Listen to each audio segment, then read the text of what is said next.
Hola, soy Sebas Muñoz. Este es un vídeo de interés histórico y cultural sobre la integración de nuestro país en la Comunidad Económica Europea, hoy llamada Unión Europea. Este hecho se produce en una etapa de transición en España. Nos encontramos inmersos en un proceso de cambios institucionales y políticos que comienza con la muerte de Franco en 1975. Una vez aprobada la Constitución de 1978, se convocaron elecciones legislativas para marzo del 79. En estas elecciones triunfó la UCD, seguida por el Partido Socialista. Entonces Adolfo Suárez formó el primer gobierno constitucional, que se propondría la implantación de medidas que favoreciesen la transición política y el desarrollo de la Constitución. Este gobierno se encontró con una serie de problemas como la crisis económica, que se agudizó a pesar de los pactos de la Moncloa, las luchas internas en la UCD o el terrorismo de ETA. Suárez acabó dimitiendo y el que fuera su segundo, Calvo Sotelo, fue designado candidato a la presidencia.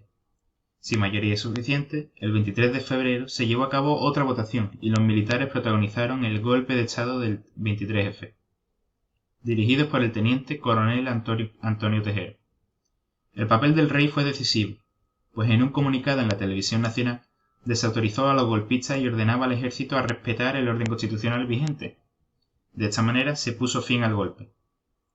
La Constitución diseñó un gobierno descentralizado, aprobándose, por ejemplo, los Estatutos de Cataluña y País Vasco. También en 1981 se aprobó, entre otros, el Estatuto de Andalucía, con las máximas competencias. La victoria del PSOE en 4 elecciones consecutivas abrió una larga etapa de gobierno de la izquierda moderada. Hasta el momento, España estaba en un estado de aislamiento internacional al que se pondría fin con la integración en la OTAN, una poderosa alianza militar, o con el tema central del vídeo, la integración en la Comunidad Económica Europea. Para España, un país en reconstrucción y aislado de la comunidad internacional, significaba un inmenso paso adelante la adhesión a la Comunidad Económica Europea, pues en términos generales se conseguiría la definitiva modernización del país, que tantos vecinos ya poseían y que tan necesaria era para el avance español en todos los ámbitos.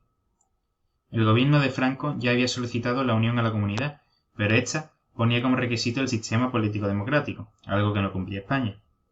Al finalizar el régimen franquista, los siguientes gobiernos volvieron a solicitar el ingreso, pero la economía española chocaba con los intereses europeos, y la crisis del 73 tampoco ayudó. De esta manera, la segunda petición tardó en ser aceptada 8 años, con la transición pacífica española basada en los valores europeos comunes.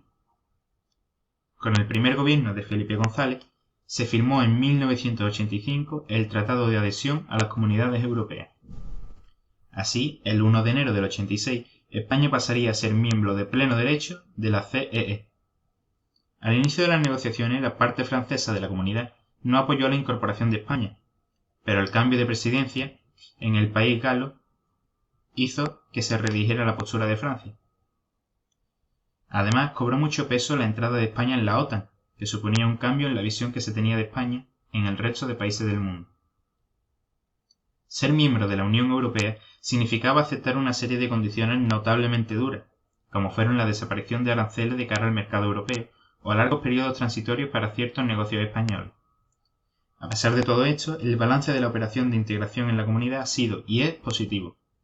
España, desde su entrada, ha apoyado la mayoría de las propuestas de la Unión, entre otras están el Acta Única, por lo que se eliminarían en la comunidad todas las fronteras para mercancías, capitales y personas, y el Tratado de Maastricht, mediante el cual se reconocía la solidaridad entre miembros con fondos de cohesión, se adquiría el concepto de ciudadanía europea y se establecía la eliminación de todas las monedas nacionales a partir del año 2000, implantando en la Unión Europea el uso del euro.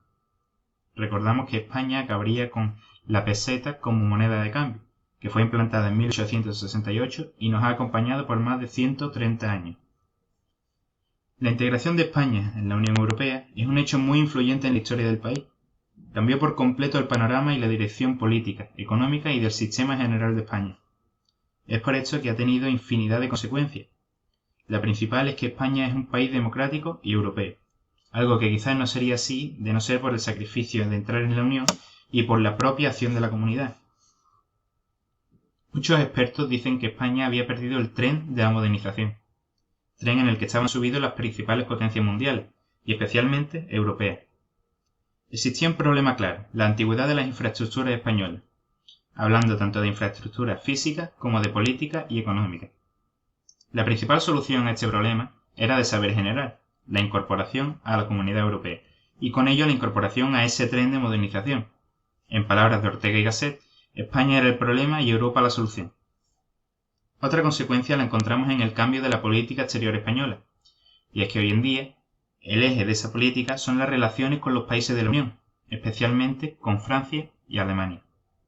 No todos los efectos de la operación fueron positivos, y es que con el atraso económico español y la eliminación de los aranceles, se tuvo que realizar una intensa renovación para poner nuestros productos al nivel del resto de Europa, lo que generó paro y malestar general.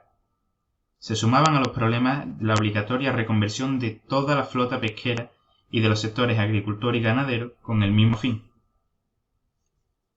Siguiendo con los puntos positivos, la renovación en líneas de agricultura se vio claramente favorecida con la ayuda del Fondo Europeo de Orientación y Garantía Agrícola. En cuanto al comercio, se han incrementado profundamente sectores como el transporte, con la construcción de una gran red de autovías en el país financiada por la Unión y ayudas en el transporte aéreo. La historia reciente de nuestro país no se puede entender sin la Unión Europea y sin las ayudas mutuas entre España y la Comunidad. Es por esto, en consecuencia, que la integración de España en la Comunidad Económica Europea es de vital importancia histórica para el desarrollo del país, por las innumerables consecuencias que se ha explicado, pero sobre todo y más allá de cada una en particular, la razón de su alcance es la manera en que un acuerdo de adhesión a una organización y todas sus derivadas han alterado el desarrollo completo de un país como España, abarcando desde ámbitos políticos económicos como la modernización de las construcciones y de los métodos de trabajar hasta el sentimiento de europeísmo que ha fomentado nuestra estancia en la Unión Europea.